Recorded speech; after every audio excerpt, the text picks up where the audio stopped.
তো বন্ধুরা, আজ আমি তোমাদের জন্য এনেছি এক ভয়ঙ্কর ভৌতিক কাহিনী, art of the devil beginning. এটা কোনো সাধারণ মেয়ের গল্প না, এটা এক অভিশপ্ত রাক্ষসীর জন্মের কাহিনী, যার ছোঁয়া মানেই মৃত্যু, ভয় আর রক্ত।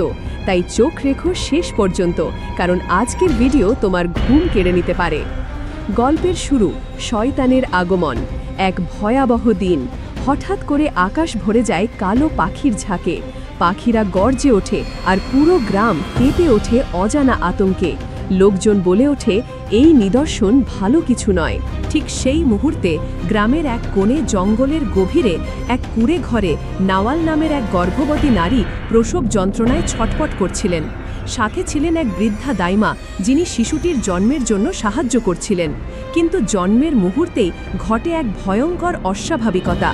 শিশুটি জন্ম নেয়, কিন্তু তার নাভির নাড়ি শরীরের বাইরে না এসে উল্টো ভেতরের দিকে ফিরে যায়, আর শিশুটি নিজেই নিজের নাড়ি কামড়ে খেতে শুরু করে। দাইমা আঁতকে ওঠে। সে চিৎকার করে বলে, এটা মানুষ না, এটা রাক্ষসী। আর তৎক্ষণাৎ সে ভয়ে কুঁড়ে ঘর ছেড়ে পালিয়ে যায়। দাইমা ঘর থেকে পা রাখতেই আকাশ থেকে ঝরতে লাগলো মৃত দাঁড় কাক। আর ঠিক তখনই সবাই বুঝে গেল, এই শিশুটি কোনো শুভ বার্তা নয়, অশুভ আগমনের ছায়া বয়ে এনেছে পৃথিবীতে। 9 বছর পর ভয়ঙ্কর সেই শিশুটি এখন কিছুটা বড় হয়েছে। বাজারে মায়ের সাথে এসেছে ঠিকই, তবুও এক কোণে একা, নিঃসঙ্গ, যেন নিজের মধ্যেই ডুবে আছে। যাকে সেখানকার লোকেরা শয়তানের সন্তান বলে মনে করে এবং তার কাছ থেকে দূরে থাকে। হঠাৎই এক সন্ন্যাসী তার সামনে এসে জিজ্ঞেস করেন, তোমার নাম কি মা? কিন্তু মেয়েটির তো কোনো নামই নেই। তখন সন্ন্যাসী তাকে নিজের হাতে নাম দেন, প্যানোর। সন্ন্যাসী তার কবজিতে মন্ত্র করে আশীর্বাদের সুতো বাঁধতে যাচ্ছিল, ঠিক তখনই বুক চেপে ধরে লুটিয়ে পড়ে সে। মুখ থেকে ঝরতে থাকে কালচে রক্ত, আর বাজার জুড়ে ভেসে ওঠে এক নারীর আর্ত চিৎকার, তুমি কেন তোমার শয়তান মেয়েকে নিয়ে এখানে এসেছো? সময় এগিয়ে যায়। প্যানোর এখন স্কুলে যায়, কিন্তু স্কুলেও তার জীবন স্বাভাবিক নয়। বন্ধু, সহপাঠী সবাই তার থেকে দূরে থাকে, কারণ তার আশেপাশে যেন অদ্ভুত কিছু লুকিয়ে আছে। ভলিবল খেলার মাঝেই পংয়ের আশেপাশে ঘুরঘুর করছিল এক মেয়ে। তার ঘনিষ্ঠ আচরণ চোখে পড়ে প্রেমিকা জিপের। অভিমান আর রাগে জ্বলে ওঠে জিপ। সুযোগ বুঝে সে মেয়েটিকে ল্যাং মেরে ফেলে, আর পাশে থাকা বান্ধবীরা মজা নিতে থাকে সেই মুহূর্তে। কিন্তু পং এগিয়ে এসে পড়ে যাওয়া মেয়েটির দিকে সাহায্যের হাত বাড়িয়ে দেয়। হাত ধরেই তাকে তুলে তোলে। অন্য সবাই হতবাক। এক মুহূর্তেই হাসির পরিবেশে নেমে আসে থমথমে নীরবতা। আর ঠিক তখনই মেয়েটির চোখ পড়ে পংয়ের মুখের ওপর হাঁটছে এক মাকড়সা। বিনা দ্বিধায় সে চড় মেরে ফেলে দেয় মাকড়সাটিকে, আর পা দিয়ে পিষে মেরে ফেলে। হঠাৎ করেই শুরু হয় এক ভয়ানক দৃশ্য। মেয়েটির চোখে মুখে আতঙ্ক। সে চিৎকার করে ওঠে। তার পুরো শরীর জুড়ে যেন হামাগুড়ি দিয়ে বেড়াচ্ছে মাকড়সা। সে পাগলের মতো নিজেকে আঁচড়াতে থাকে। চোখের সামনে রক্ত, আঁচড়ের দাগ। কিন্তু আশেপাশের কেউ কিছুই দেখছে না। সবাই হতভম্ব, কি হচ্ছে এর সাথে? হয়তো কেউ ওকে জাদু করেছে, বা ওর মনের গভীরে বাসা বেঁধেছে কোনো দানবিক ভ্রম। সবাই তার দিকে তাকিয়ে, আর একটু দূরে দাঁড়িয়ে নীরবভাবে এই অদ্ভুত কাণ্ড দেখে চলেছে প্যানোর। শেষমেশ তাকে হাসপাতালে নিয়ে যাওয়া হয়, কিন্তু স্পষ্টতই সবাই প্যানোরকে দোষ দেয়, কারণ সে ছিল সেই রাক্ষসী মেয়ে। গ্রামের চোখে প্যানোর ছিল অমঙ্গল। তাকে ধারে কাছে দেখলেই দূর দূর করে তাড়িয়ে দিত। তাকে দেখলেই সবাই পিছিয়ে যেত, যেন সে অভিশাপ। স্কুল শেষে প্যানোর প্রতিদিনের মতোই গ্রামের এক বৃদ্ধ দম্পতির বাড়িতে খাবার বিক্রি করতে যায়। এদিকে প্যানোর নিজের খাবার বিক্রি করে সামান্য টাকা আয় করে। পুরো গ্রাম তার দিকে খারাপ চোখে তাকালেও এই একমাত্র দম্পতি প্যানোরকে মানুষ হিসেবে দেখে। তাদের করুণার চোখে ছিল ভালোবাসা, ভয় নয়। সেই বৃদ্ধা অতিরিক্ত টাকা হাতে তুলে দিয়ে বলে, তুমি খারাপ না মা, তোমার জীবনেও আলো আসবে। এই কথাগুলো প্যানোরের মুখে একটুখানি হাসি ফুটিয়ে তোলে, যা তার জীবনে বিরল। প্যানোরের স্বপ্ন একদিন শিক্ষিকা হওয়া। সে বিদায় নিয়ে চলে যায়। থম এসেছিল একটা পাসপোর্ট ছবির জন্য। ছবির দোকানের মালিক কৃষাণ ওই ছবি রেডি করছিল। থমের বাবা পুলিশ, ঘন ঘন বদলি, বন্ধুহীন জীবন। হঠাৎ দোকানে ঢোকে প্যানোর, ওর একমাত্র বন্ধু। থম খুশি হয়ে ওঠে। স্মৃতিকে ধরে রাখতে তারা তোলে একসাথে একটা ছবি। ত্রিশান ক্লিক করে ক্যামেরা, আর প্যানোর, যে ঠিকমতো হাসতেই জানে না, চেষ্টা করে শুধুই বন্ধুত্বের জন্য। এরপরে উভয় মেয়েই বাড়ি যাচ্ছিল, কিন্তু পথে তারা পিয়াক নামে একটি ছেলেকে দেখতে পায়, যে কিছু গুন্ডার সাথে লড়াই করছিল। সেই লড়াইয়ে একজন গুন্ডা পিয়াককে পেটে ছুরিঘাত করে এবং থম চিৎকার করতে থাকে, পুলিশ পুলিশ, এবং গুন্ডারা পালিয়ে যায়। ভাগ্যক্রমে ছুরিটা ছিল ছোট আর ভোঁতা, পিয়াকের বড় ক্ষতি হয় না। প্যানোর দৌড়ে আসে সাহায্য করতে, কিন্তু পিয়াক ঠেলে দূরে সরিয়ে দেয়। তুমিও কি আমায় মারতে এসেছো? দয়া করে দূরে সরে দাঁড়াও। এই ঘৃণার পেছনে ছিল এক অন্ধকার অতীত। একদিন ছোট্ট প্যানোর এক টুকরো চকলেট হাতে পিয়াককে দেখতে গিয়েছিল, কিন্তু পিয়াকের মা তাকে তাড়িয়ে দেন। ঠিক তখনই অদ্ভুত কিছু ঘটে। পিয়াকের মায়ের শিরা কালো হতে থাকে। প্যানোর এগিয়ে এসে গলা চেপে ধরে। তার নিজের চোখেও জ্বলে ওঠে এক অজানা কালো শক্তি। সেদিন পিয়াকের মা মারা যায়, আর পিয়াকের মনে জন্ম নেয় ঘৃণা। এই গল্পটাই বর্তমান সময়ে প্যানোর বলছিল থমকে, কিন্তু থম জানে তার বন্ধু কোনো দানব নয়। সেই অন্ধকার রাতেই নাওয়াল শুরু করে কালো জাদু। তার সামনে রাখা এক শিশুর মৃতদেহ, কিন্তু প্রশ্ন একটাই, এই শিশুটিকে? প্যানোর তো আগেই জন্মেছে, তবে এই দেহটা কার? একদিকে নাওয়াল ছিল আত্মহননের দ্বার প্রান্তে, আর তখনই হাজির হয় প্যানোর, তাকে থামিয়ে দেয়। কিন্তু প্যানোরের এই সহানুভূতি নাওয়াল একেবারেই পছন্দ করে না, কারণ তার চোখে প্যানোরই যেন সব কিছুর জন্য দায়ী। প্যানোরও শিশুটির মৃতদেহ দেখে। রাতে ঘুমিয়ে পড়ে প্যানোর, কিন্তু ঘুম ভেঙে যায় এক বিভীষিকাময় দুঃস্বপ্নে।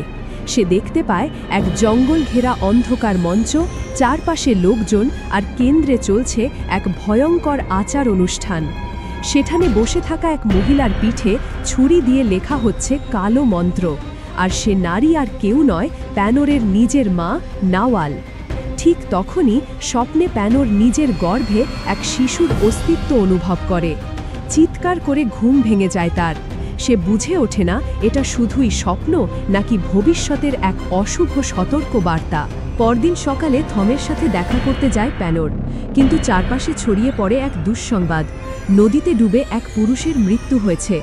প্যানোর অবাক হয়ে দেখে লোকটির বুকে সেই একই ট্যাটু যা সে তার দুঃস্বপ্নে দেখেছিল। লোকটির পাশে পড়েছিল কালো জাদুর নানা সরঞ্জাম। চারপাশে কানাঘুষা, এই মেয়েটার জন্যই এসব হচ্ছে। প্যানোরকে ঘিরে শুরু হয় অভিশাপের অভিযোগ। ভয়ে সে পালিয়ে যায়। প্যানোর ও থম এক মন্দিরের পাশে বসে। প্যানোর তার সব স্বপ্নের কথা খুলে বলে থমকে, দেখায় সেই রহস্যময় ট্যাটুর ছবি। দুই বান্ধবী সিদ্ধান্ত নেয় স্বপ্নে দেখা সেই বনের গভীরে ঢুকবে তারা। ঠিক তখনই প্যানোরের প্রথম মাসিক শুরু হয়। তখনই তারা পৌঁছে বৃদ্ধ সেই দম্পতির বাড়িতে, যাদের কাছে প্যানোর বিক্রি করত খাবার। প্যানোরের কষ্ট দেখে থম দ্রুত কিনে আনে স্যানিটারি প্যাড, কিন্তু ব্যথা বাড়তে থাকলে সে আর দেরি না করে আবার ছুটে যায় ওষুধ আনতে। ওষুধ কিনে ফেরার পথেই এক অচেনা পুরুষের সাথে ধাক্কা লাগে তার। লোকটির বুকে সেই একই ট্যাটু। সে থমের স্কেচ দেখে ফেলে। থম দ্রুত পালিয়ে যেতে থাকে। তারপর শুরু হয় অশুভ মন্ত্রোচ্চারণ, এবং হঠাৎ থমের উপর নেমে আসে অলৌকিক আক্রমণ। ময়লা আর নারীযুক্ত বমি, তার শরীরে যন্ত্রণা। প্যানোর ছুটে আসে। আকস্মিকভাবে সে থমের গলা চেপে ধরে। প্যানোরের শিরা কালো হয়ে যায়, চোখেও জ্বলে ওঠে এক অজানা কালো শক্তি, আর থমের শরীর থেকে ফেটে বেরোতে থাকে রক্তমাখা টিকটিকি। চোখ মুখ পুড়ে বেরিয়ে আসতে থাকে রক্তমাখা টিকটিকি। প্যানোর চিৎকার থেকে থমের মৃত্যু ঘটে এক বিভীষিকাময় কায়দায়। পুলিশ ঘটনাস্থলে এসে প্যানোরকে ধরে ফেলে। তাকে হত্যা মামলায় গ্রেফতার করা হয়। তবে ময়নাতন্তে জানা যায় থমের মৃত্যু স্বাভাবিক নয়, খুনের চিহ্ন নেই। প্যানোরকে মুক্তি দেওয়া হয়। বিদায়ের সময় সে বলে, আমি তাকে মারিনি, আমি শুধু ওকে বাঁচাতে চেয়েছিলাম। থমের বাবা কঠিন চোখে তাকিয়ে বলে, আমার মন বদলানোর আগে এখান থেকে চলে যাও। প্যানোর বাড়ি চলে যায়। বাড়িতে ফিরে নাওয়াল প্যানোরকে বেধড়ক মারতে শুরু করে। প্যানোর কাঁদতে কাঁদতে জানায়, আমি থমকে মারিনি, কিন্তু তবুও নাওয়াল তাকে ঘরের ভেতর আটকে রাখে। সকালেই নাওয়াল পেয়েছিল এক চিঠি, ট্যাটু করা সেই লোকের হুমকি। প্যানোরের পিরিয়ড শুরু হয়েছে, এখন সময় এসে গেছে। ভয়াল মোড় নেয় গল্পটি। ঘরে বসে বন্ধুর ছবির দিকে তাকিয়ে হুহু করে কাঁদে প্যানোর। তখনই ঘরের ভিতর ভেসে আসে অদ্ভুত ফিসফিসানি, আর পরের মুহূর্তেই প্যানোরের শরীর জুড়ে ছড়িয়ে পড়ে তীব্র ব্যথা। সে চিৎকার করতে থাকে, তার মুখ, হাত, পা, পুরো শরীর যেন খোলস ছাড়াতে থাকে। চামড়া উঠে আসতে থাকে রক্তে ভেজা আকারে। কেউ যেন তাকে অভিশপ্ত জাদুর ফাঁদে ফেলেছে। পরদিন স্কুলের পথে পা বাড়ায় প্যানোর। কিন্তু আজ কিছু একটা বদলে গেছে। রাস্তার প্রতিটি চাহনি যেন বলে, তুমি তো আগের প্যানোর নও। স্কুলের সভাকক্ষে সবাই এক দৃষ্টিতে তাকিয়ে থাকে প্যানোরের দিকে। ক্লাসরুমে ঢোকার পরও চোখগুলো একইভাবে আটকে থাকে ওর ওপর। প্যানোর এগিয়ে গিয়ে বন্ধুর ডেস্কে রেখে দেয় এক গুচ্ছ ফুল, একটি নীরব শ্রদ্ধা, এক বিষণ্ণ ভালোবাসা। বন্ধুকে দেওয়া প্রতিশ্রুতি। প্যানোর ঠিক করেছিল সে সেই ভয়ঙ্কর লোকটিকে খুঁজে বের করবেই। এজন্যই সে আজ স্কুলে এসেছে। পং এসে ওর পাশে দাঁড়ায়, তাকে পটানোর চেষ্টা করে। জিপ দূর থেকে সেটা লক্ষ্য করে আর মন খারাপ করে। কিন্তু প্যানোর ছিল নির্লিপ্ত। তার চোখে ছিল শুধু একটাই লক্ষ্য। সেই রাতে প্যানোর সুযোগ নেয়, পংকে নিয়ে যায় স্বপ্নে দেখা সেই রহস্যময় পরিত্যক্ত জায়গায়, যেখানে একসময় চলত ধর্মীয় আচার। যখন প্যানোর ও পং সেই গোপন স্থানে পৌঁছায়, তারা দেখতে পায় আজও সেখানে কিছু রহস্যময় ধর্মীয় আচার চলমান। জায়গাটা যেন অতীত আর বর্তমানের মাঝখানে আটকে আছে। কিন্তু হঠাৎ করেই সেই স্থানে উপস্থিত হয় জিপ এবং তার বন্ধুরা। প্যানোর বুঝতে পারে সে পংয়ের ফাঁদে পড়েছে। ঘটনাটা ছিল সাজানো। তাকে নির্জনে নিয়ে যাওয়া হয়েছিল এক অন্ধকার উদ্দেশ্যে। প্যানোর পালানোর চেষ্টা করে, কিন্তু চারপাশের ছেলেরা তাকে শক্ত হতে ধরে রাখে। চারদিক নিঃশব্দ, আর সামনে অপেক্ষা করছিল এক গা শিউরে ওঠা অন্ধকার মুহূর্ত। শেষমেশ পিয়াক এসে হাজির হয়। সে একে একে সবাইকে মারধর করে, আর পং যে বিশ্বাসঘাতকতা করেছিল তার জন্য রেখে দেয় কড়া শিক্ষা। তারপর প্যানোরকে সেই বিভীষিকাময় জায়গা থেকে নিয়ে যায়। আর জানো কেন সে ঠিক সময় পৌঁছাতে পেরেছিল? কারণ সে সকালে পং আর জীবের ষড়যন্ত্রের কথা শুনে ফেলেছিল। প্যানোর যখনই পিয়াককে ধন্যবাদ জানাতে গেল, পিয়াক থামিয়ে দেয়, ধন্যবাদ দেবার কিছু নেই, আমি শুধু আমার দায়িত্ব পালন করেছি। আর হ্যাঁ, তুমি আমার থেকে দূরেই থাকবে, সব কিছু আমি ভুলিনি। প্যানোর কান্না করতে থাকে। পরদিন প্যানোরের চোখে আর দয়া ছিল না। সে শপথ নেয়, জীব, পং কেউ ছাড় পাবে না। রাগে অন্ধ প্যানোর ছুরি চালায়, পংয়ের হাত কেটে দেয়। সে পাগলের মতো ঝাঁপিয়ে পড়ে, জীবকেও শেষ করতে চায়। রাগে অন্ধ প্যানোর শেষমেশ জীবের গালে ছুরি চালায়। আজ প্যানোর যায় এক সন্ন্যাসীর কাছে, যিনি প্যানোরের অতীত জানতেন ওর ভেতরের অন্ধকারও। প্যানোর বলল, আমি আর নিজেকে নিয়ন্ত্রণ করতে পারছি না। সন্ন্যাসী শান্ত গলায় বললেন, তুমি যা করেছ ঠিকই করেছ। ঠিক তখনই পিয়াক এসে দেখে অবাক এক দৃশ্য। সন্ন্যাসী পা রাখা জলে, সন্ন্যাসী বিড়বিড় করে মন্ত্র পড়ছেন। প্যানোরের চোখের পাশে শিরাগুলো ফেটে উঠছে, আর সেই জলের ভেতর থেকে বেরিয়ে আসছে এক কালো সুতা, যা যেন টেনে টেনে বের করছে প্যানোর সন্ন্যাসীর পা থেকে। পিয়াক থমকে দাঁড়ায়, চোখে ভয়। জিপ এবার পৌঁছায় এক ডাইনির কাছে, মিলান। তাকে সঙ্গ দেয় তার দুই দুষ্টু বন্ধু। তোমরা কি মনে রেখেছ সেই মেয়েটিকে, যার শরীর জুড়ে হামাগুড়ি দিয়েছিল অসংখ্য মাকড়সা? হ্যাঁ, সেই ভয়ঙ্কর জাদু করিয়েছিল জীব এই মিলানের হাত ধরেই। আর এখন জীব চায় প্যানোরকে ধ্বংস করতে, আর তাই সে আবারও মিলানের দ্বারস্থ হয়। ডাইনিটি এবার প্যানোরের ছবি সামনে রেখে কালো মন্ত্র পড়তে শুরু করে। তার চোখে অদ্ভুত এক নেশা, হাতে ভয়ঙ্কর এক পুতুল। হাতুড়ি হিসেবে ব্যবহার করে এক মাথার খুলি, আর সেই খুলির আঘাতে পেরেক ঠুকে দেয় পুতুলের কপালে। আর ঠিক তখনই প্যানোরের আশপাশে শুরু হয় অলৌকিক ঘটনা। একটা পুতুল হঠাৎ যেন জীবন্ত হয়ে উঠে তাকে আক্রমণ করে বসে। প্যানোর পালিয়ে বাঁচতে চায়, লুকিয়ে পড়ে, কিন্তু তবুও রক্ষা নেই। সেই পুতুল তাকে খুঁজে পায় আর আঘাত করতে শুরু করে প্যানোরকে। ঠিক তখনই তৃষান এসে সেই জীবন্ত পুতুলটার গলা লাঠি দিয়ে ভেঙে ফেলে, আর সেই মুহূর্তেই ডাইনির পুতুলের মাথাও দুমড়ে মুচড়ে যায়। মিলান আবার শুরু করে এক ভয়ঙ্কর মন্ত্র, আর কালো ধোঁয়া পুতুল থেকে বের হয়ে প্যানোরের কানের ভেতর দিয়ে শরীরে ঢুকে পড়ে। প্যানোরের বুকে শুরু হয় তীব্র যন্ত্রণা। তৃষান প্যানোরের বুকে পা দিয়ে একের পর এক লাথি মারতে থাকে, আর প্রতিটি আঘাতে ওদিকে ডাইনি মিলান যন্ত্রণায় কাঁপতে থাকে। তার মুখ দিয়ে রক্ত ঝরতে থাকে, আর চিৎকারে ভেঙে পড়ে পুরো কুঠুরি। শেষ লাথিতে মিলানের বুক ফেটে বেরিয়ে আসে পাঁজরের হাড়। তার মৃত্যু ঘটে এক বিভীষিকাময় দৃশ্যে, আর পাশে দাঁড়িয়ে থাকা জীপ ও তার বন্ধুরা ভয়ে চিৎকার করতে থাকে। এই প্রথম তারা বুঝে যায় কালো জাদুর সাথে খেলা করাই ছিল তাদের সবচেয়ে বড় ভুল। তৃষান যখন প্যানোরকে বাঁচায়, তখনই সেখানে হাজির হয় নাওয়াল, প্যানোরের মা। তৃষান রাগে উন্মাদ হয়ে যায়, কারণ নাওয়াল কখনোই প্যানোরের ঠিকমতো যত্ন নেয়নি। ত্রিশান চিৎকার করে আর নাওয়ালকে মারতে শুরু করে, আর প্যানোর তখনই জানতে পারে নিজের জন্মের ভয়াবহ সত্য। সে ছিল কেবল একটা সুযোগ, একটা অন্ধকার চুক্তির ফল। ত্রিশান বলে, এই নাও তোমার পাওনা টাকা, এখন বিদায় হও। আর নাওয়াল যন্ত্রণায় চোখ সরিয়ে পেছন না তাকিয়ে বেরিয়ে যায়। তবে হঠাৎই সবকিছু পাল্টে যায়। ত্রিশান এখন প্যানোরকে তার মায়ের জায়গায় কাজে লাগাতে চায়। ত্রিশানের শার্টের নিচে চোখ পড়তেই প্যানোর থমকে যায়। ওই ট্যাটুই তো তার বন্ধুর খুনির দেহে ছিল। সব স্পষ্ট হয়ে যায়, ত্রিশানই থমকে হত্যা করেছিল। তখনই নবাল ফিরে এসে ছুরি ঢুকিয়ে দেয় ত্রিশানের পিঠে। ত্রিশান লুটিয়ে পড়ে।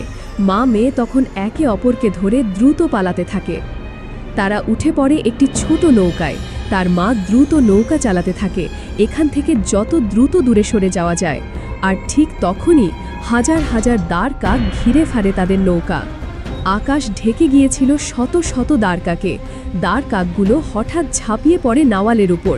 প্যানোর প্রাণপণে মাকে বাঁচানোর চেষ্টা করে, কিন্তু শেষ রক্ষা হয় না। একটি দ্বারকাক তার মার গলা ছিঁড়ে দেয়। ঠিক তখনই তীরে দাঁড়ানো মাসারি কালো জাদু ছুঁড়ে পাখিগুলো তাড়িয়ে দেয়। প্যানোরকে বাঁচায়, কিন্তু নাওয়ালকে নয়। মায়ের শেষ নিঃশ্বাসে ছিল শুধু অনুশোচনা। ক্ষমা করে দিস মা, আমি তোকে ঠিকমতো ভালোবাসতে পারিনি। মায়ের নিথর দেহ মাটি চাপা দিয়ে প্যানোর কাঁদছিল। তুমি শুধু আমাকে গর্ভে ধারণ করেছ মা, ভালোবাসনি কোনোদিন। ঠিক তখনই মাসি এসে দিল কিছু চিঠি, মায়ের হাতে লেখা। আর সেই চিঠিতে খুলে গেল অতীতের সব দরজা। নাওয়াল গায়িকা হতে চেয়েছিল, কিন্তু পরিবার মানেনি। স্বপ্ন ভাঙার বেদনা নিয়ে এক ধর্মীয় গোষ্ঠীর সঙ্গে চুক্তি করে সে, বিনিময়ে টাকা। আর শর্ত একটাই, একটি শিশু জন্ম দিতে হবে, নাম হবে প্যানোর। প্যানোর জন্মই যেন ছিল এক চুক্তির ফসল। এই কারণেই মা তাকে ঘৃণা করত, তবুও প্যানোর মাকে নিঃশর্তভাবে ভালোবাসত। সব কিছু দেখে দেখে নাওয়ালের ভেতরে এক যুদ্ধ চলত প্রতিনিয়ত। সে বুঝে উঠতে পারত না মেয়েটিকে সে ঘৃণা করবে নাকি নিঃশর্ত ভালোবেসে আগলে রাখবে। আজ প্যানোর জানল, যাদের বুকে সেই রহস্যময় ট্যাটু ছিল তারা সবাই ওই ধর্মের লোক। আর প্যানোর, সে শুধু এক সন্তান না, এক ক্ষমতার উৎস। এই গোষ্ঠী চায় সেই ক্ষমতা তাদের হাতে আনতে। পুলিশ হাজির হয় নাওয়ালের ঘরে। সেখানে পড়ে থাকে পুজোর সরঞ্জাম আর এক শিশুর নিথর দেহ। শিশুটিকে নিয়ে যাওয়া হয় সন্ন্যাসীর কাছে। পিয়াকও সেখানে ছিল। সন্ন্যাসী চোখ বন্ধ করে মন্ত্র পড়েন আর ছুঁড়ে দেন এক মুঠো চাল শিশুটির গায়ে। তৎক্ষণাৎ শিশুটির দেহ নড়ে ওঠে। ঘরে ছড়িয়ে পড়ে নিস্তব্ধতা, সবার চোখ বিস্ফোরিত। সেখানেই সন্ন্যাসী বলেন, সত্যিটা অনেক গভীর। নাওয়ালের কবর থেকে উড়ে আসে এক প্রজাপতি। আর ঠিক তখনই প্যানোরের শক্তি কেড়ে নিতে শুরু করে ত্রিশানের কালো জাদু। চারপাশে কাক, ঝড়ো বাতাস। মাসি বুঝে যায় বিপদ ঘনিয়ে এসেছে। দ্রুত প্যানোরকে নিয়ে ঘরে ঢুকে দরজা জানালা বন্ধ করে মাসি। কিন্তু ততক্ষণে কালো জাদু আঁকড়ে ধরেছে প্যানোরকে। প্যানোরের শরীরের শিরাগুলো ফুলে ওঠে। সে ব্যথায় ছটপট করে। তার হাত থেকে বেরিয়ে আসতে থাকে ধোঁয়াময় এক শক্তি। সেই শক্তি ঢুকে পড়ে ত্রিশানের তৈরি এক ভয়ঙ্কর মূর্তিতে। মাসি তখন জোরে মন্ত্র পড়ে বলে, ছেড়ে দাও। সাথে সাথেই শক্তি ফিরে আসে প্যানোরের শরীরে। কিন্তু ত্রিশান আরও রেগে গিয়ে আবার জাদু শুরু করে। প্যানোরের যন্ত্রণা চরমে ওঠে। সে মাসির দিকে তাকিয়ে কাঁদতে কাঁদতে বলে, মাসি, আমাকে বাঁচাও। মাসি প্রার্থনা করে বলে, তোর ভেতরেই আছে সত্যিকারের শক্তি। ওই শক্তি জাগানা পর্যন্ত কেউ তোকে বাঁচাতে পারবে না। প্যানোর চোখে ভেসে ওঠে সব অত্যাচারের দৃশ্য। সে দাঁত চেপে জাগিয়ে তোলে নিজের ভেতরের দানবীয় শক্তি। তার চোখ জ্বলজ্বলে হয়ে ওঠে। ত্রিশান এক ধাক্কায় পরাস্ত হয়। সে খুবই রেগে যায়। অন্যদিকে পিয়াক আজ সেই সন্ন্যাসীর কাছে যায় যে একমাত্র জানে প্যানোরের সত্যি পরিচয়। সন্ন্যাসী পিয়াককে চুপি চুপি বলে, প্যানোর কোনো রাক্ষসী নয়। সে আজও কাউকে খুন করেনি, বরং তার ভেতরে আছে এক বিরল শক্তি, অভিশাপ শুষে নেওয়ার ক্ষমতা। প্যানোর মানুষের শরীর থেকে কালো জাদু শুষে নেয়, আর এই কাজটা করতে গিয়ে ভয়ঙ্কর যন্ত্রণা সহ্য করে। সত্যি বলতে, যারা প্যানোরের আশপাশে মারা গেছে তারা আগে থেকেই অভিশপ্ত ছিল। প্যানোর চেষ্টা করছিল তাদের রক্ষা করতে। এদিকে পিয়াক যায় তার বাবার কাছে, জানতে চায় মায়ের মৃত্যুর সত্যি কারণ। তার বাবা একটানা চুপ করে থাকে। তারপর বলে, তোর মা মারা যায় এক বিষাক্ত সুগন্ধির কারণে, যেটা কেউ ইচ্ছা করেই তাকে উপহার দিয়েছিল। এই কথা শুনে পিয়াক থমকে যায়। তুমি এতদিন এটা বলনি কেন বাবা? আমি তো সারা জীবন প্যানোরকে দোষারোপ করে এসেছি। পিয়াকের চোখে এবার অনুশোচনা। সে বুঝে ফেলে নিজের ভুল এবং এখন একটাই সংকল্প, প্যানোরকে যেভাবেই হোক রক্ষা করতেই হবে। তৃষান এবার আর দেরি করতে চায় না। সে নিজেই এগিয়ে যায় প্যানোরকে হত্যা করতে, কিন্তু ঠিক তখনই তার নেতা তাকে থামায়। না, এখন না, কারণ প্যানোর এখন তার তৃতীয় চোখ খুলে ফেলেছে। সে আগের চেয়ে অনেক বেশি শক্তিশালী। তৃষান রাগে ফুঁসতে থাকে, কিন্তু নেতার বিশ্বাস একটাই, সে নিজেই আমাদের কাছে আসবে। প্যানোর এখন আর সে অসহায় না। আজ সে নিজের ভেতরের শক্তির ওপর নিয়ন্ত্রণ পেয়েছে এবং এবার শুরু হলো প্রতিশোধের খেলা। সেই রাতে 4টি কাঠের পুতুল বানিয়ে প্যানোর শুরু করল ভয়ঙ্কর কালো জাদু। দৃশ্য কাটে জিপ ও পংয়ের দিকে। জিপ এখনও প্যানোরের যন্ত্রণায় খুশি হয়। সে নিজের সুরক্ষায় একটি কালো কুকুরের রক্ত এনে রেখেছে ঘরে, কিন্তু প্যানোর তখনই চুপি চুপি আসে, বালিশ থেকে তুলে নেয় জিপের ভাঙা চুল আর তা বেঁধে দেয় পুতুলে। মন্ত্র পড়ার শব্দ, ধুলোর ঝড়। ঠিক তখনই জিপের দম বন্ধ হতে থাকে। সে ছটফট করতে থাকে, দৌড় দেয় বাঁচার আশায়, কিন্তু ব্যর্থ। মিলানের আত্মা ফিরে আসে, আর এবার সেই আত্মা জিপের মাথা ধরে টেনে ছিঁড়ে ফেলে তার চুল আর ত্বক। চিৎকারে কেঁপে ওঠে চারপাশ। ইতিমধ্যে পং তার এক নতুন শিকার বেছে নেয়। এক মেয়ের ছবি হাতে সে তৃষানের কাছে আসে। তার ইচ্ছা কালো জাদু দিয়ে মেয়েটিকে নিজের প্রেমে ফেলবে। কিন্তু অন্যদিকে প্যানোরও পৌঁছে গেছে তৃষানের বাড়ির বাইরেই। পংয়ের চপ্পলের কাদা সংগ্রহ করে সে শুরু করে নিজের প্রতিশোধের মন্ত্র। কিন্তু তৃষান টের পেয়ে যায়, তার চোখ যেন রাডারের মতো। সে হঠাৎ খুঁজে পায় সেই ভুলু পুতুল, যেটা প্যানো লুকিয়ে রেখেছিল। এবার তৃষান চালায় পাল্টা আঘাত। সে পুতুলের হাত মুচড়ে দেয়, প্যানোরের হাত ভেঙে যায়। সে পা মুচড়ে দেয়, প্যানোর আর্তনাদ করে লুটিয়ে পড়ে। তৃষান তাচ্ছিল্যে বলে, সেদিনের পুচকি মেয়ে, তুই আমাকে মারবি? কিন্তু প্যানোরের চোখে আগুন। সে ফুঁসে ওঠে বলে, তুমি আমার বন্ধুকে মেরেছ, আজ তোমার পালা। সুযোগ বুঝে প্যানোর এক ছুরি বসিয়ে দেয় তৃষানের পায়ে। তৃষান ছটপট করতে থাকে। সে আবার প্যানোরকে মারতে যায়, কিন্তু এবার প্যানোর চালায় শেষ চাল। কালো কুকুরের রক্ত ছিটিয়ে দেয় তৃষানের গায়ে, আর তখনই তৃষানের সব কালো জাদু ব্যর্থ হয়ে যায়। এবার প্যানোরের শেষ আঘাত চালায়। প্যানোর এক ছবিতে দেখে এক শিশুকে সবাই মাথা নত করে সম্মান জানাচ্ছে, কিন্তু ঠিক তখনই ঘটে আরেকটি ভয়ঙ্কর মোড়। সেই শিশুটিই ছিল তার বাবা।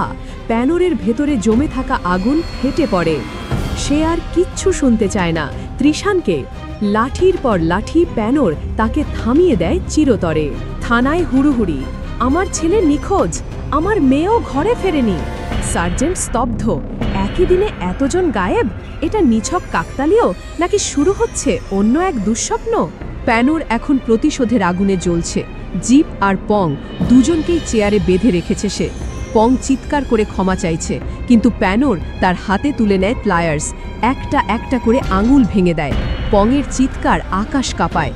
এরপর দুজনের ঠোঁট সেলাই করে দেয় সুচ সুতো দিয়ে, শরীরে এঁটে দেয় সেফটি পিন। একটা ছবি তোলে। এভাবেই প্যানোর প্রতিশোধ নেয়, ব্যথা, রক্ত আর নীরব চিৎকারের মাঝে। সন্ধ্যা ঘনিয়ে এসেছে। স্কুলের এক শ্রেণীকক্ষে হঠাৎ ছড়িয়ে পড়ে এক রহস্যময় দুর্গন্ধ। অধ্যক্ষ আর দারোয়ান এগিয়ে গিয়ে দেখতে পান নিখোঁজ শিশুদের গলিত মৃতদেহ পড়ে আছে। আতঙ্ক ছড়িয়ে পড়ে। খবর পৌঁছে যায় পুলিশের কাছে। শুরু হয় প্যানোরকে খুঁজে বের করার অভিযান। পিয়াকো ঘুরে ঘুরে খুঁজতে খুঁজতে চলে আসে তৃষানের বাড়িতে। কিছুক্ষণ পরই সেখানে হাজির হয় পুলিশ ইন্সপেক্টর। পিয়াককে সন্দেহভাজন হিসেবে জেরা শুরু হয়। হঠাৎই এক সিপাহী চিৎকার করে ওঠে, ভেতরে তৃষানের মৃতদেহ। তল্লাশি চলতে থাকে, আর তখনই তারা আবিষ্কার করে আরও 2 লাশ, পং এবং জিপ। একে একে সব কিছু যেন এক ভয়ঙ্কর ষড়যন্ত্রের রূপ নিতে শুরু করে। ছবির ফ্রেম থেকে উদ্ধার হয় সেই অশুভ ট্যাটুর চিহ্ন, যেটা বহু রহস্য আর রক্তাক্ত অতীতের মূল সূত্র। এই লোমহর্ষক খুনের রহস্য দেখে পুলিশ সিদ্ধান্তে পৌঁছায় প্যানোর স্কুলের শিশুদের নির্মমভাবে হত্যা করেছে প্রতিশোধের আগুনে জ্বলতে জ্বলতে। কিন্তু একটা প্রশ্ন থেকেই যায়, তৃষানকে কেন হত্যা করেছিল প্যানোর? পুনরায় তল্লাশি চালাতে গিয়ে পুলিশ পায় সেই অশুভ ট্যাটুর নকশা, যেটা ইতিমধ্যে বেশ কিছু মৃতদেহের সাথেও দেখা গেছে। এবার তাদের মনে সন্দেহ জাগে, এই সব কিছুর পেছনে শুধুই কি প্যানোর, এই রহস্যের পেছনে কি আছে আরও বড়, আরও গভীর কোনো অন্ধকার শক্তি? পরের দিন গ্রামে চলছিল এক ধর্মীয় অনুষ্ঠান। সবাই প্রসাদ খাচ্ছিল আর পুলিশ চারপাশে নজর রাখছিল যদি প্যানোর কোথাও আসে। কিন্তু হঠাৎ করেই শুরু হয় মৃত্যুর মিছিল। একে একে মাটিতে লুটিয়ে পড়ে সবাই।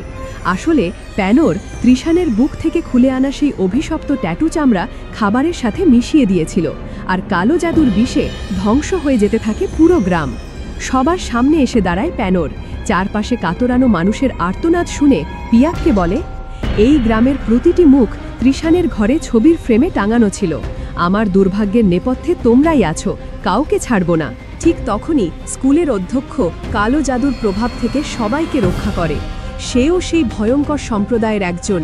পরক্ষণে পিয়াকের পেটে কালচে বিষ ঢুকিয়ে দেয়। পিয়াক মাটিতে লুটিয়ে পড়ে, ছটফট করতে থাকে। অধ্যক্ষ হুমকি দেয়, আত্মসমর্পণ করো, না হলে পিয়াকের মৃত্যু নিশ্চিত। পিয়াক কাতর কণ্ঠে বলে, তুমি পালিয়ে যাও প্যানোর, তোমাকে কিছু হতে দেব না। কিন্তু প্যানোর আত্মসমর্পণ করে। বন্ধুর প্রাণের বিনিময়ে নিজেকে তুলে দেয় অন্ধকারে। পিয়াককে ছেড়ে দেওয়া হয়। পুলিশ ধীরে ধীরে গ্রামবাসীদের বুকে সেই ট্যাটু দেখতে পায় আর একে একে চমকে ওঠে। অনেকের বুকেই আঁকা সেই রহস্যময় ট্যাটু সত্যি প্রকাশ পায়। এই গ্রাম শুধুই সাধারণ গ্রাম নয়, এটা এক ঘৃণ্য কালো ধর্মীয় সম্প্রদায়ের ঘাঁটি। সিনেমার সবচেয়ে ভয়ঙ্কর মোড়। ধর্মীয় সম্প্রদায় প্যানোরকে আচারের জন্য প্রস্তুত করে। স্নান করিয়ে বধূর সাজে সাজিয়ে নিয়ে যায় বেদির সামনে। হাত বেঁধে শুইয়ে রাখা হয়। ঠিক তখনই সামনে আসে অধ্যক্ষ, আর এখানেই ফাঁস হয় চরম সত্য।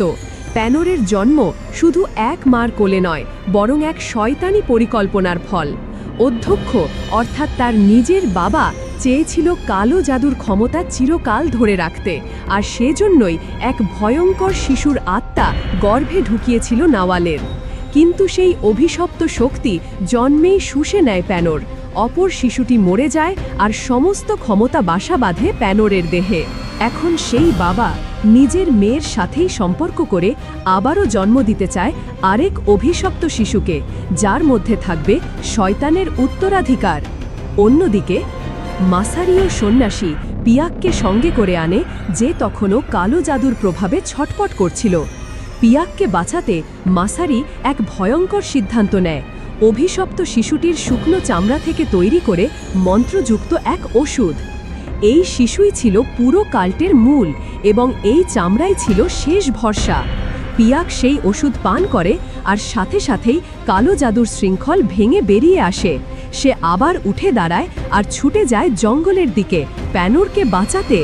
এদিকে প্রিন্সিপাল তখনই প্যানোরের শরীরকে ব্যবহার করে সেই নরকীয় আচার সম্পন্ন করতে যাচ্ছিল, আর তখনই পুলিশ এসে আক্রমণ করে সেই কাল্টকে। শুরু হয় চরম সংঘর্ষ। একদিকে প্যানোরকে রক্ষা করার লড়াই, অন্যদিকে অশুভ ধর্মীয় সম্প্রদায়ের শেষ নিঃশ্বাস। পুলিশ ও কাল সদস্যদের মধ্যে শুরু হয় চূড়ান্ত সংঘর্ষ। গুলি, অস্ত্র আর মন্ত্র সবকিছুই একসাথে চলতে থাকে। প্রিন্সিপাল বুঝে ফেলেন এইবার সহজে পার পাওয়া যাবে না, তাই তিনি ডেকে পাঠান ভয়ঙ্কর কালো পাখিদের ঝাঁক। আকাশ ঢেকে যায় ছায়ায়, পাখিরা ছুটে আসে ঝাঁপিয়ে। মাসারি এবার হাল ছাড়েন না, নিজের জাদু দিয়ে আগুন ধরিয়ে দেন আকাশে ও পাখির পালকে। এক এক করে জ্বলন্ত পাখিগুলো ঝরে পড়তে থাকে। মাটিতে বৃষ্টির মতো জ্বলন্ত মৃত্যু নামে। প্রিন্সিপাল শেষ চাল চালান, প্যানোরের মুখে পরিয়ে দেন সেই ভয়ঙ্কর মুখোশ, আর শুরু করেন আত্মা টানার মন্ত্র। প্যানোরের শক্তি ধীরে ধীরে চুষে নিতে থাকেন তিনি। কিন্তু ঠিক তখনই পিয়াক ঝাঁপিয়ে পড়ে। প্রিন্সিপাল ও পিয়াকের মধ্যে শুরু হয় হাড় হিম করা লড়াই। কিন্তু অন্যদিকে মাসারি সেই রাক্ষস শিশুর দেহ পুড়িয়ে ফেলেন, আর সেই দেহ ছিল কাল্ট শক্তির মূল উৎস। প্রিন্সিপালের শরীর নিজেই দাউ দাউ করে জ্বলতে থাকে। তবুও অধ্যক্ষ থামেন না।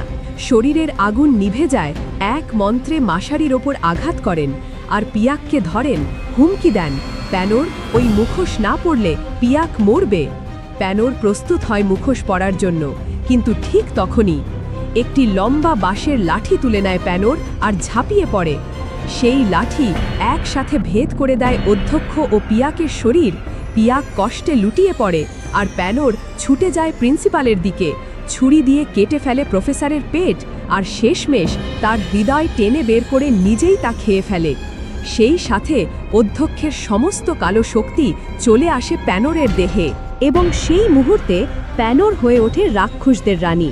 সব কালো শক্তি নিজের ভেতর ধারণ করে প্যানোর যায় সেই রাক্ষসী মূর্তির সামনে, যেখানে এক সময় এই ধর্ম শুরু হয়েছিল। ধীরে ধীরে সে মূর্তিটির মুখে পরিয়ে দেয় এক মুখোশ আর পাঠ করতে থাকে এক মুক্তির মন্ত্র। এই মন্ত্রে নিজের সমস্ত অভিশপ্ত শক্তি সে আটকে ফেলে সেই মুখোশের ভিতরে। আর তারপর প্যানোর ধীরে ধীরে অজ্ঞান হয়ে পড়ে, কারণ সে আর কালো শক্তির বাহক হতে চায় না। সে শুধু শান্তি চায়, মুক্তি চায়। পাশেই থাকা পিয়াক এই পুরো দৃশ্য দেখে লুটিয়ে পড়ে। দুজনেই নিস্তব্ধ, নিস্পৃহ। হাসপাতালের বিছানায় শুয়ে থাকা পিয়াক চিকিৎসাধীন, নিঃশব্দ, কিন্তু জীবনের কাছে এখনও ঋণী। তার পাশে দাঁড়িয়ে পিয়াকের বাবা ইন্সপেক্টর জানায়, শঙ্কা কেটে গেছে, ছেলেটা খুব তাড়াতাড়ি সুস্থ হয়ে উঠবে। সেই সময় সন্ন্যাসী পুলিশকে একটি ভয়ঙ্কর সত্য বলেন। রাক্ষসী সম্প্রদায় এই গ্রামে কোনো সন্ন্যাসীকে সহ্য করতে পারত না। তারা আমাকে অভিশাপ দিয়েছিল, কিন্তু প্যানোর সেই অভিশাপ নিজের শরীরে টেনে নেয়। সে সব সময় এই গ্রামকে রক্ষা করে গেছে, নিঃশব্দে, নিঃস্বার্থভাবে। কিছুদিন পর প্যানোরের অবশেষে জ্ঞান ফিরে পায়, কিন্তু বন্ধুরা, সে এখন আর সেই প্যানোর নেই। সে সব ভুলে গেছে। না আছে তার যন্ত্রণার স্মৃতি, না আছে প্রতিশোধের ক্ষত। পিয়াক কিছুই মনে করিয়ে দেয় না। সে জানে প্যানোরের জন্য সবচেয়ে বড় উপহার হলো শান্তি। প্যানোর আবার স্কুলে যায়, চোখে এক শিশুসুলভ উজ্জ্বলতা, যেন জীবনের প্রথম দিনটা শুরু করলো সে। আর এভাবেই শেষ হলো out of the devil beginning সিনেমার রহস্যময় আর ভয়ঙ্কর যাত্রা। আশা করি এই ব্যাখ্যাটি আপনাদের ভালো লেগেছে। দেখা হবে আবার অন্য কোনো রোমাঞ্চকর ছবির গল্পে। ভালো থাকবেন, সুস্থ থাকবেন। ভিডিওটি দেখার জন্য ধন্যবাদ। ভালো লাগলে লাইক দিন, আর এরকম আরও ভিডিও পেতে এখনই সাবস্ক্রাইব করুন চ্যানেলটি। এই ভিডিওতে ব্যবহৃত সমস্ত ফুটেজ শুধুমাত্র শিক্ষামূলক এবং বিশ্লেষণমূলক উদ্দেশ্যে ব্যবহার করা হয়েছে। এটি ইউটিউবের ফেয়ার ইউজ নীতিমালার আওতায় পড়ে।